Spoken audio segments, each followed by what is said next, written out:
It's time for the HabNormals podcast. All Habs, all the time. Hey there, everybody. Welcome to HabNormals. I think we've got a really fun episode for you guys tonight. We're going to do some fun things.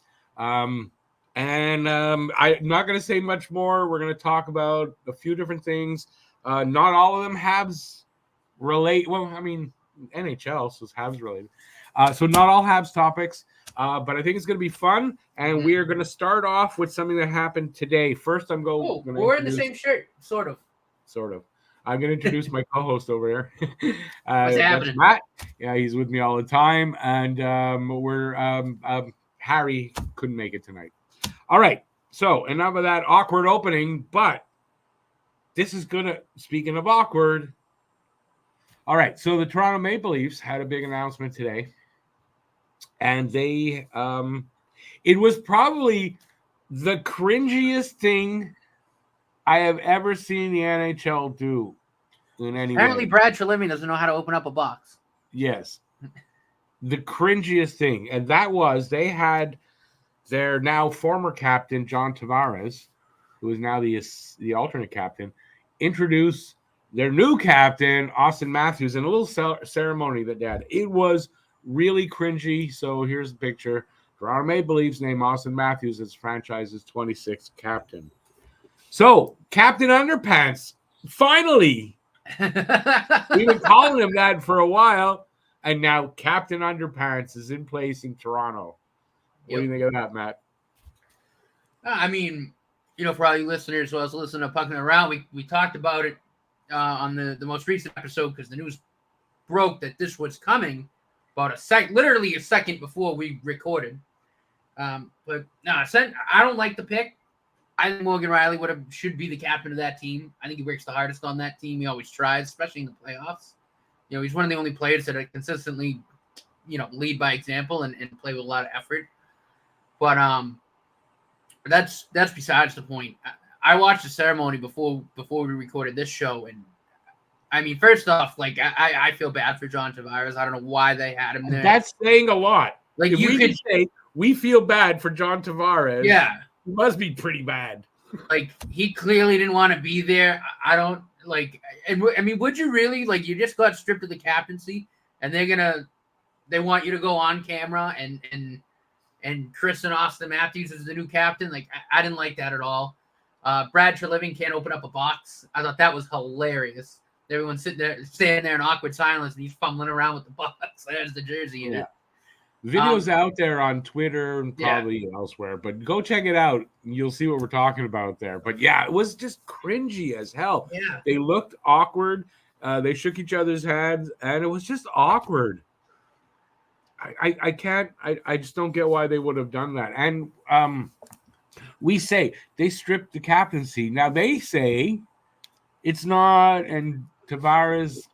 They want to kind of bring it across that it's almost was Tavares' idea to name, to give the captaincy to Matthews. They stripped it up from him, and 1,000%. I mean, it's just, how do you do that to somebody? It's kind of like a guy getting up in front of say there's a big Christmas party and the host gets up and they say I have an announcement to make. Hey, this is Jim. He's the guy effing my wife. Just want to shake your hand and introduce you to everybody. And that's what that was like. It's exactly what it was like. 1,000%. I mean, you just got to look at, not that John Tavares is really an emotional guy when he talks like that, but you could tell, just looking at him talk, he just didn't want to be there. Like, he didn't want to be there. Monotone, like he was just like, get me out and get this over with. I want to leave. You know what I mean? Like, it was really, really awkward. It's brutal. That was pretty brutal. And I'm not really surprised that it was that awkward. Everything the NHL does, any ceremony, the awards, it's all awkward, cringy. I don't know. They did not do a good job here. So let us know what you think about that in the comment section if you saw it. If you haven't seen it, go out and look at it. You got to see this. Especially Habs fans that like to laugh at the Leafs at all. I don't know how you don't laugh at that, Anyway, so What do I think about the Matthews as captain? Like Matt said, horrible pick. This is a guy that if you want to name a new captain because you want to change everything, that the whole whatever atmosphere, whatever, I can't think of the word, in that room, why are you picking a guy that's not clearly not serious? That's how I see Auston Matthews. Not a guy he's a guy who plays hockey, but he's not a hockey player. As talented as he may be, that's how I see him. You got Morgan Riley there, who clearly gives a shit. Yeah. Clearly gives a shit about that team. And is the best player in the playoffs for them. I don't know. I don't know how they made that decision. Now, I guess it's a thing in the locker room, right? It's probably an egos thing. That locker room, to me, that's what it is. How do you not give it to Matthews? He's a prima donna, I bet you anything, and that's why they gave it to him. I think you're probably right. But for me, as a Habs fan, I'm very happy with it, to be honest with you. Because I just think like we say, it's just an endless stream of content ideas. It's just it really think is. About it. How is Tavares going to play this year?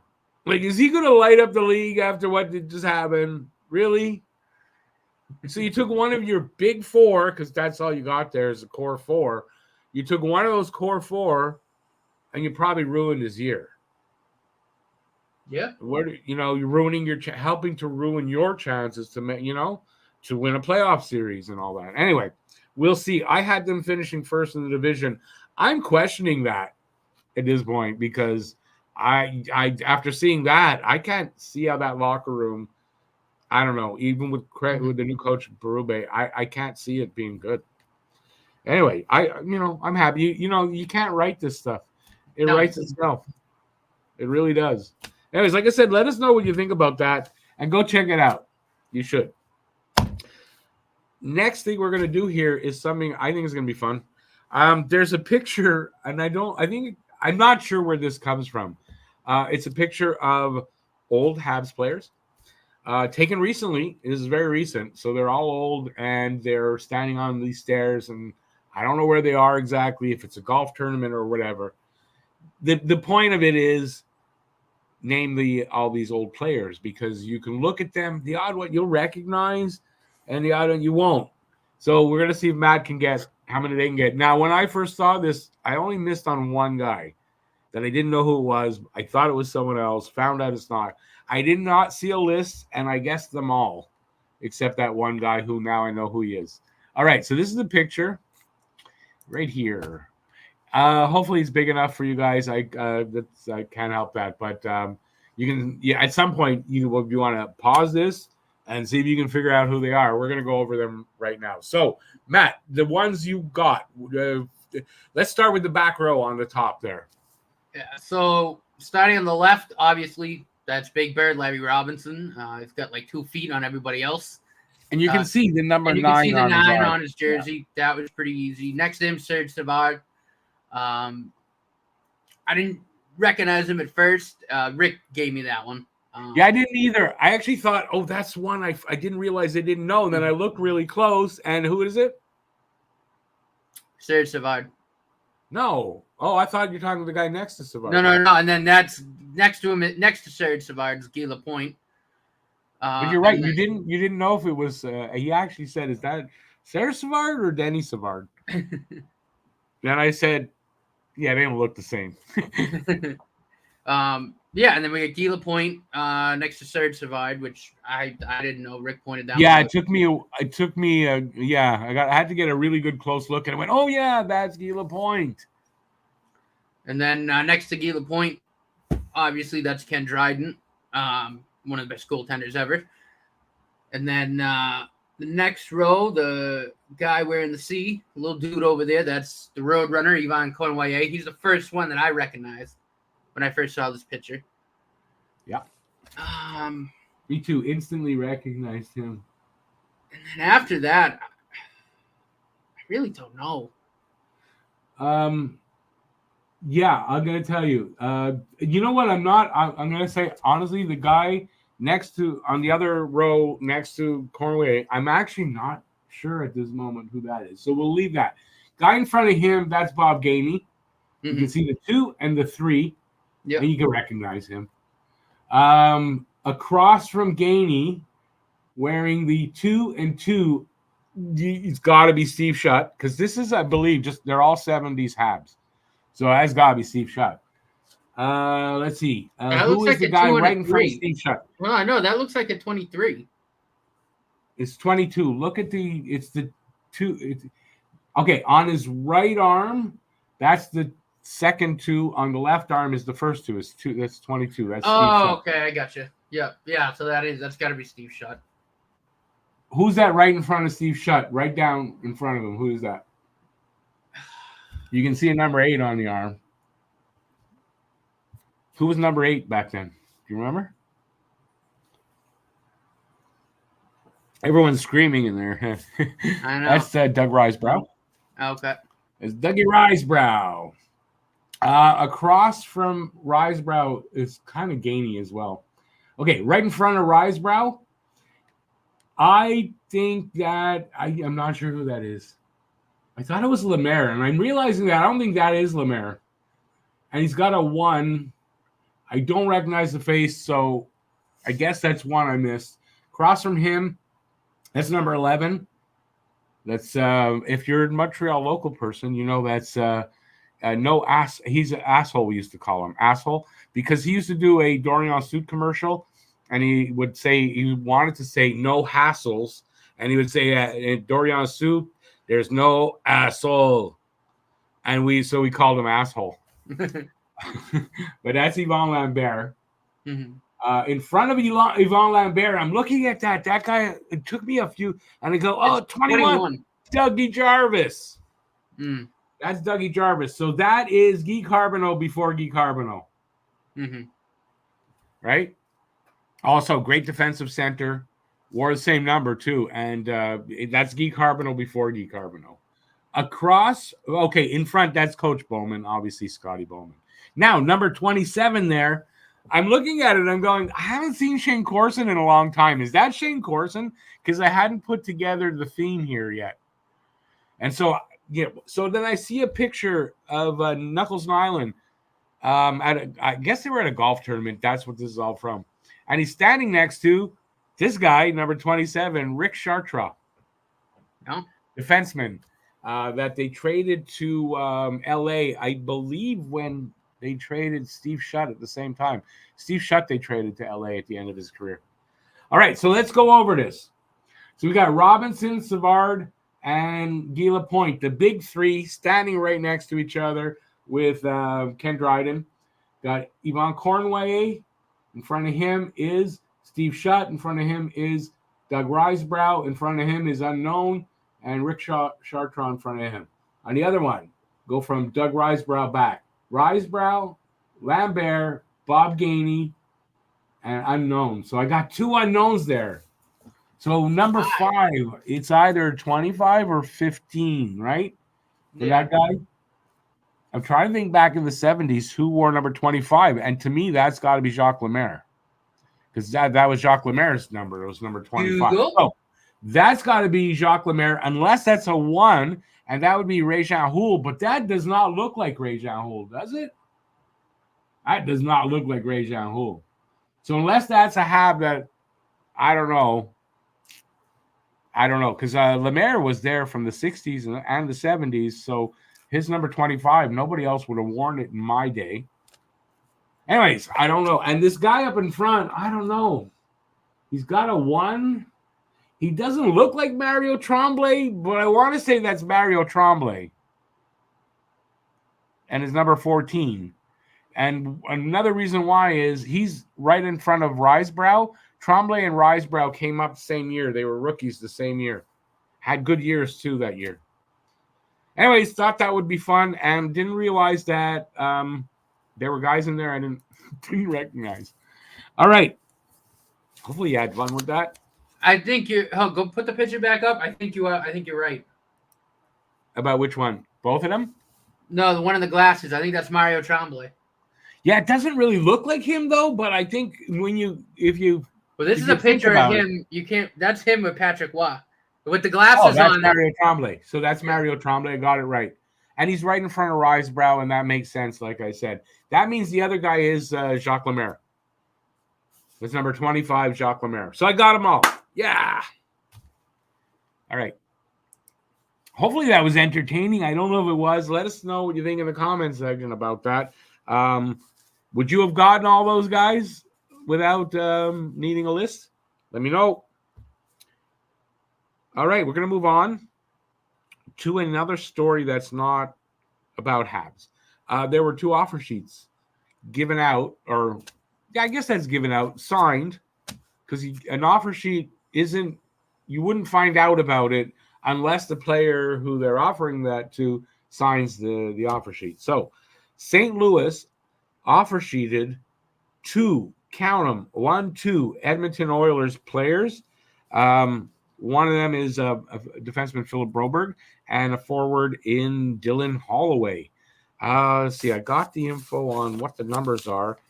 For Broberg, they gave him a 2-year, $4.58 million AAV contract, and compensation on that if Edmonton doesn't match is a second-round pick. And for Dylan Holloway, it is a 2-year deal as well, $2.29 million AAV, and a third-round pick would be compensation if they don't match. Edmonton, I believe, is like $7.5 million over the cap right now, and they have 7 days to decide whether they match or not. So they're going to have to move some stuff around if they're matching, or they let them go. What do you think they're going to do, Matt? Yeah, I mean, I think they're gonna end up having to pick one or the other. Like I don't see a way they can keep both. But of those 2, I don't know who you keep. You know what I mean? I wouldn't. I saw somebody. I didn't read the story, but just like before coming in here, somebody wrote a story about how they can do that, how they could keep them both. I don't know how. I also saw people saying they think they should match on Holloway because they could probably manage that, but it looks like Broberg's gonna. A lot of people don't think they can match on both. Let's put it that way. What do I think that? What would I do? Because I did a short on the other channel on Don't Talk About Media, and at the end where it said what I would do, it cut off because it was the end. I only had 60 seconds. I thought that makes people wonder what I thought. Well, here's what I was saying. If I, without really knowing their financial situation at the time, to be honest, but I would match. I would match because this is a team that went to the finals. They lost, but they went to the finals. You lose those 2 guys like that for next season. I don't know. Are you going to make it back there? You're already in financial, I would match if they can. Can they, though? I don't know. I don't know if they can work it out. You got to Puckpedia real quick and see what they're working. I'll say this, though. They got a new GM there, Stan Bowman. He's already on the hot seat. And they're $7 million over the cap right now. Yeah. And Stan Bowman doesn't always make the best decisions as a GM. I kind of think they're not going to make the right decision. That's what I think. But yeah, they got a lot to work out in 7 days, right? And now they're looking to make a trade to move somebody. I mean, you're going to get fleeced completely now because obviously everybody knows what you got to do. So I know that St. Louis, because when you offer sheet, you have to have, like, if they don't match, the compensation pick has to be your own. You can't give one that you've acquired. Correct. So they did not have their own second round pick, and they had traded it to Pittsburgh. They made a deal with Pittsburgh, switching 2 picks each, and they got that second pick back. So they're kind of prepared. I mean, they had no choice. It doesn't mean they expect one way or the other, but they had to do that. So they're prepared for Edmonton to not match. On which one, I don't know. But obviously that's the one for Broberg. So anyways, I thought this was something interesting because we don't see a lot of offer sheets. And they're constantly hearing about, about our players getting offer sheeted if they don't sign them quick enough. And there you go. I've never seen this before either, where one team offer sheets 2 players from the same team. I don't think that's happened yet, right? I've never seen it. Yeah, I've never seen that. So yeah, But yeah, so it caught me off guard because I was just like, whoa. Like, you know what I mean? Like, I saw it pop up on my phone and I was like, oh. I think somebody in our group chat, Alex, probably put it up there, and I saw that, clicked on it, and yeah, same thing. I was like, wow, it was you that put it up? Yeah, and I thought, never seen that before. Two players on the same team. They're not bad. They're not bad players either. They're good young players. Yeah. So here's a question, and I asked it in my show. What like. If I'm the Oilers, I don't want to lose either of them, but I think they're in a situation where they really have to pick one.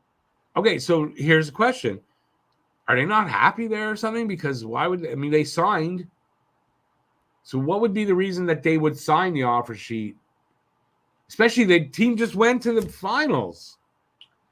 I mean, I don't think it has a lot to do with them being happy there. I think look at their cap situations. They're $7 million over the cap. You know, both of them still needed to be signed, and the team came up to them and offered them contracts to play hockey. And they probably said, you know what? You know, I don't likelihood. You know, they probably weren't going to get what they got in the offer sheets from Edmonton because the cap strapped. So I think they probably just said, yeah, you know what? Like that's what it is, true, and that's probably the agent that's like, hey, listen, I want to get paid too. Yeah, well, no, exactly, but I think it had a lot to do with that. You know what I mean? And now the Oilers are in a hell of a situation. Like, but you don't think that maybe they're disgruntled a little bit? Like, why? To me, I look at it like it's certainly possible. Like, it's a disloyal thing to do. I mean, how disloyal is that? We look at it from that perspective, right? Right.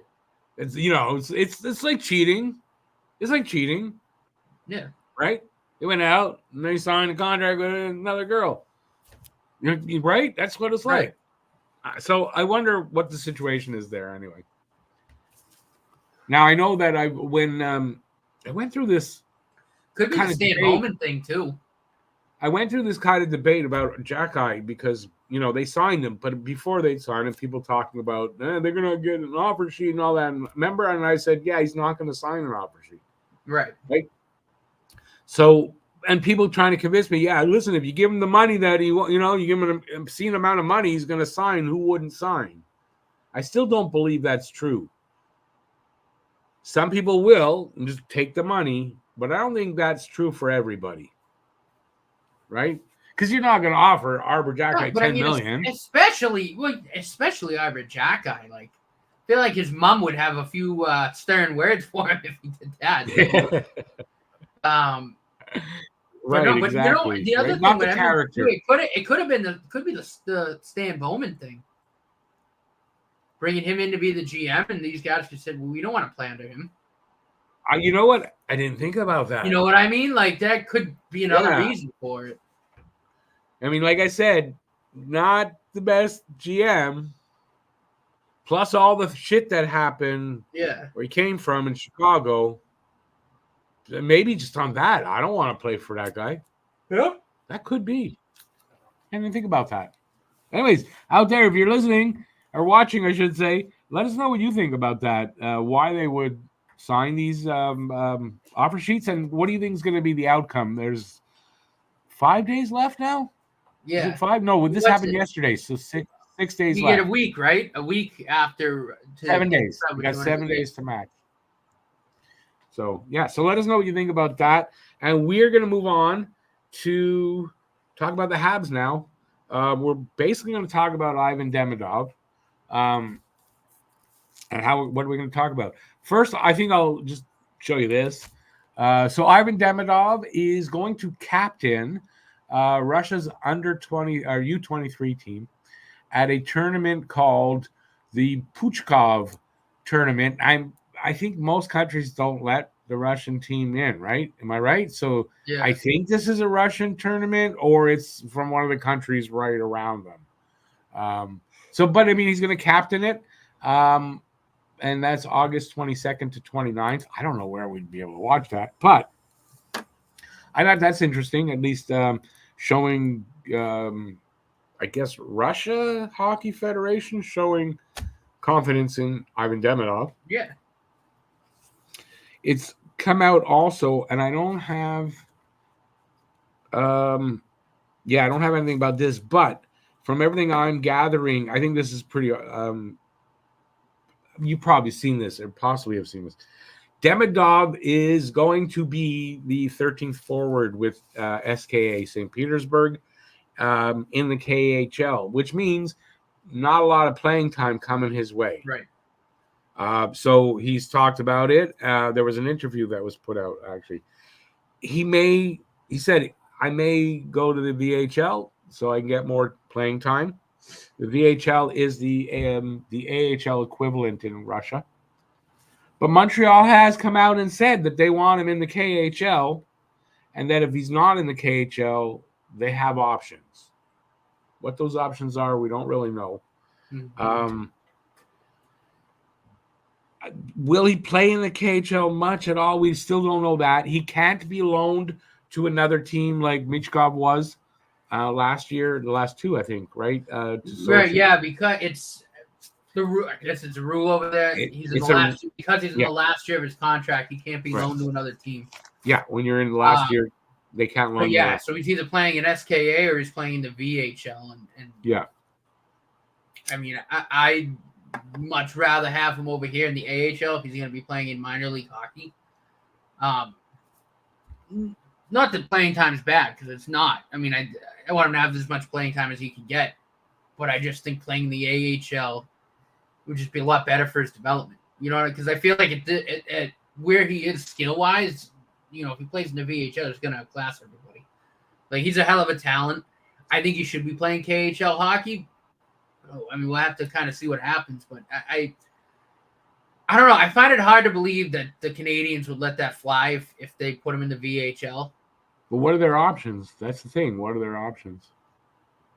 That's what we don't know, because there's a rule in the NHL with the CBA, I think, that they cannot pay a fee to a team, I guess a different league, to acquire a player. That's against the CBA. So they can't do that. So I don't know what options Hughes has that he's talking about, but I don't know how they would go about doing it. But I guess we'll find out. But the thing is, it's one season. I don't personally find it that bad if he's in their equivalent of the AHL. No, I mean me. I'm with you there. Me neither. Like it's not the end of the world. He'll get tons of playing fine time. With it. Like regardless, I just would again. You know, obviously, I think your preference as well is if he's going to play minor hockey, we'd rather have him here. Yeah, but it's probably not happening. Yeah. But I mean, he'll get tons of playing time over there. Yeah, against inferior probably talent, but for one season. So you know what? He'll hone some of those skills of his, right, and be able to do these crazy shit. And for one season, is that going to kill him? I don't think so. I don't think now, so. There's another aspect to this that I haven't mentioned yet. He did this interview, and in the interview, he was asked about coming to Montreal, and he said no. He doesn't feel he's ready yet to go to the Habs. They didn't ask him about the AHL, so you know, I'm sure, you know, if they were bringing him over to go to the AHL, he'd probably feel ready for that. But it was asked about for Montreal, and he doesn't feel he's ready to come here yet, not this season. And so, like, he's either this really great character kid that, and he said this, he wants to play out his contract. He signed a contract and he wants to play it out.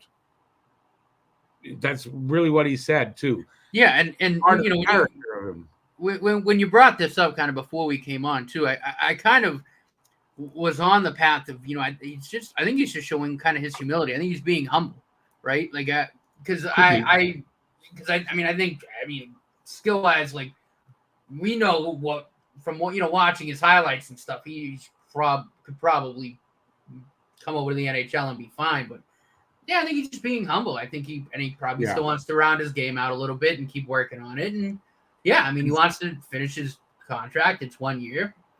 We've That's seen fine. in the NHL, we've seen lots of players go from junior to the big league with no problem. If you got the talent, it's not a problem if you have the talent. Scouts seem to think Demidov has the talent to join the NHL. I mean, we've watched his highlights. Like we know he has the talent. So I think he's just showing his humility. I think that's all it is, and showing his commitment to listen. I signed a contract. I want to play it out. And that's character, right? And this is one of the reasons they drafted this kid was the character, Right. And so it doesn't bother me that he'll stay even if he plays in the VHL. Right. That's one of the reasons too. It might bother him if he's got that in his head. Look, I signed the contract. I want to play it out. Bring him over, and he doesn't really want to come over. I don't think that's a good thing. Right. So until when he says, "Yeah, okay, I've got everything. My commitments are all done.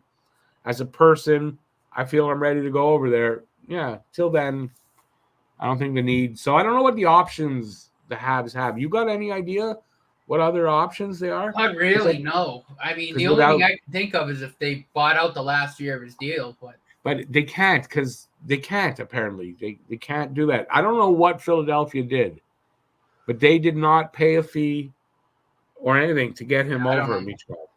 There's whatever. That's what Montreal has to do is whatever Philadelphia did. So apparently, part of that is they need an agreement between Montreal, SK St. Petersburg, and Demidov. An agreement. And from there, though, they, like I said in my video, that plus a handful of magic beans. I think that's what Philly did, right? Because with Michkov, they can't send him down to the AHL, otherwise he goes back. Right. They made this agreement, but there's also something else, and it's an unknown. And from what research I did, I can't figure out what that other thing is.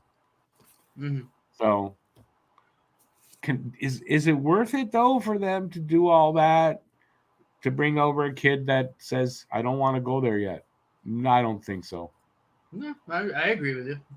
They got a lot of I agree. I don't think a year in the VHL is going to kill him at all. I want him to have playing time, considering the investment they're making in this kid, the pick that all that for a year. Yeah, I'm not screwing this kid. No, I mean, especially since again, it's not like we really desperately need him over here, right? I think that's with the Flyers. The Flyers kind of desperately needed Matvei Michkov over here. If we're being honest, but yeah, I mean, with the trajectory we're on, I don't think we desperately need him over here right now. It's no issue. Yeah, no, I agree with that. I agree with that. I definitely agree with that. Okay, what else I got? We got one other story, and it involves Andrei Markov, actually. Let's see. What do I have on that? So, former Hab defenseman Andrei Markov has offered advice to Ivan Demidov. And then there's this here. Let's see. Told Match TV that SKA hockey player Ivan Demidov will have a chance to play for the Canadian team. In late June, Montreal selected Demidov 5th overall. We all know that. Hockey has changed. We need to promote the guys. This is Markov talking.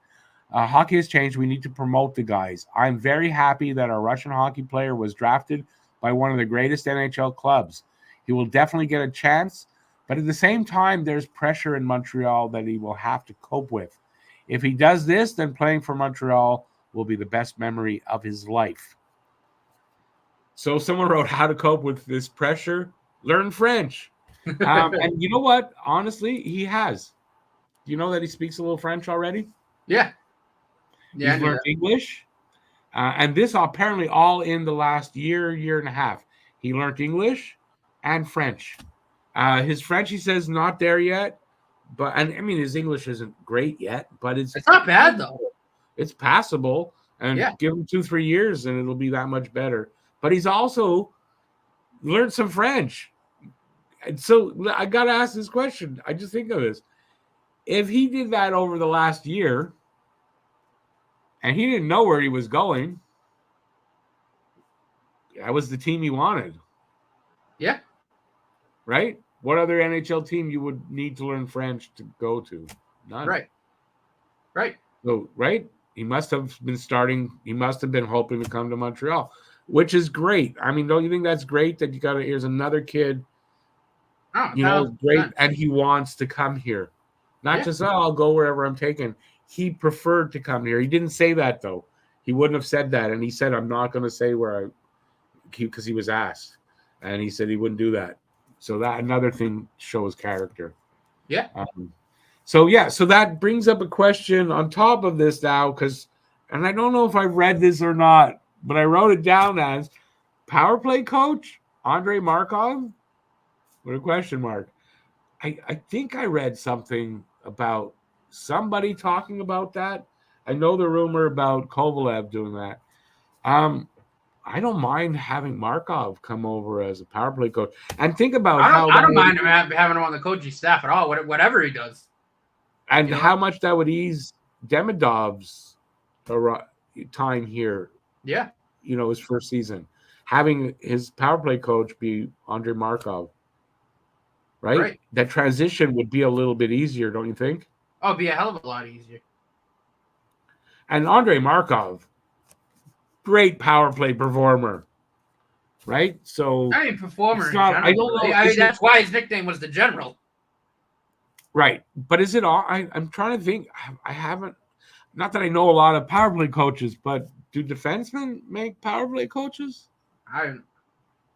Your guess is as good as mine on that. Yeah, I don't know, but I mean, he was a great power play quarterback, like a great one. So I wouldn't see a problem with him being able to be a power play coach. So I'd love to see that. You know what? There's an opening. There's an opening for a power play coach here in Montreal. What's his name? Can't remember his name now. Burrows. Alex Burrows has left the team to spend more time with his family and is a consultant now. You could say he was forced out or not. I don't know for sure. To me, I think he was. And so there's a spot there, and there's oddly not a lot of rumor how they're going to fill that spot. Have you heard anything? No. There's not much out there about. I mean, I've just heard Kovalev's name mentioned, and I think the reason I wrote that about is that I think I saw someone talking about Markov as the power play coach, and if not, well, we're putting it out there. I'd love to have him, just like I said, on the staff in general. I think he'd just be a great coach, a great mentor to the young kids, especially, like you said, with Demidov's transition. I mean, having a coach that speaks fluent Russian. Yeah, and I would think, maybe it's his play. So he must see that. That might be, they might be interested. Demidov coming over, and he's making a play to maybe get the position. I don't know. It's Markov. Markov, I know for a while was coaching in Russia. Yes, he was. Yeah. I don't know what team though. As was Kovalev though. Kovalev too. So, and I think Kovalev was a power play coach over in KHL. So, but we haven't really heard anything. And now that we're getting to be, we're about a month now from training camp opening, and there's no mention of a power play coach. Don't you find that a bit odd too? Yeah. They haven't hired a power play coach yet. So I'm wondering if maybe they aren't waiting for someone in particular to become available or something. What is it you're looking up? The team that Markov was coaching. I know Kovalev was with that. It's got a cool name, the team that he was with. I can't remember the team. And for Markov, I don't remember. And they just, was it Kovalev that left the team in the offseason or Markov or both? So I don't know if Markov is currently coaching still over there. He may be under contract and not able to come over. I don't know.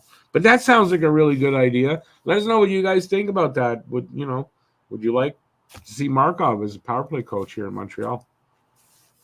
I would. And on that note, I don't think I have anything left on the list here. It's kind of quiet this week. Although this week at least, we're on summer schedule, so it's every 2 weeks. There was at least stuff this time to talk about. Last time, too, actually, they extended 3 players. So before we do go, I want to remind you, this is the last break for the a 2-week break for the in-between shows for the summer schedule. Next show in 2 weeks, we will from then be going back to the weekly schedule as the season starts to ramp up with training camp. So there'll be a lot of stuff to talk about. So don't forget, we'll be here every week. I don't know if anybody watching now had seen the shorts that I have done. No, not the shorts I'm wearing.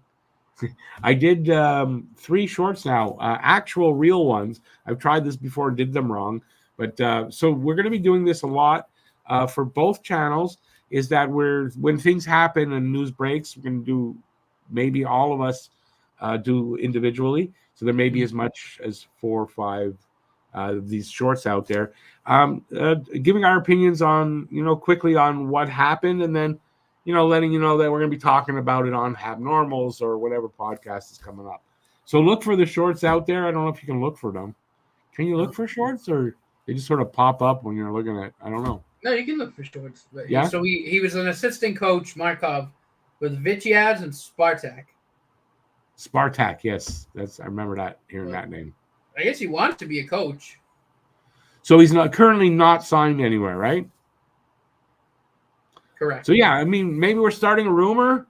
I don't know, but maybe that Markov giving Demidov the advice and doing the interview and getting it out there is his way of trying to maybe get a coaching position here. And I think it really would be a great way to have Demidov transition his life from Russia to here, right? Oh, and yeah. have some support here. I mean, in general, too. I mean, who if you're a young Russian kid, right, coming to the Canadians, Markov's like the perfect guy to get advice from, too. Yeah, I would think, yeah. Like, now, they could do something like what Philadelphia's doing with Michkov. They brought Michkov's mom and his brother over to live with him. You see that? So Michkov is going to have like really good foundation, his first season in America, from home. And I think that's a great idea. I don't know if that'll work. I mean, sticking with the Flyers, I mean, look what happened with Kolosov when they brought him over. They didn't bring anyone with them. And look how bad that turned out. Yeah, look how that turned out. Not good. So, yeah. So I think that's a great idea. I don't know if they're going to do it. I don't.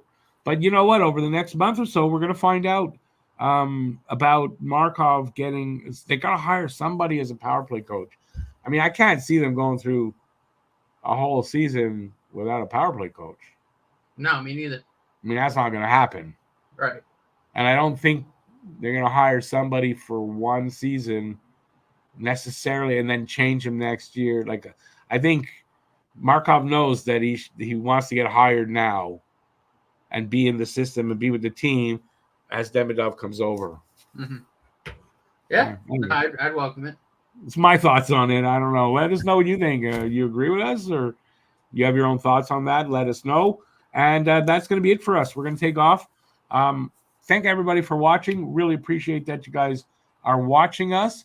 And hopefully, like I said, we'll be off for 2 weeks. Then we'll be back regularly every week. There'll be lots of stuff to talk about. And hopefully you guys will come back and join us for that. So, yeah, that's it. Thanks for watching. On behalf of Matt and myself, stay safe out there till next time. Peace out, everybody. And we will we'll see you in 2 weeks. All right. Ciao, everybody. Screw that up.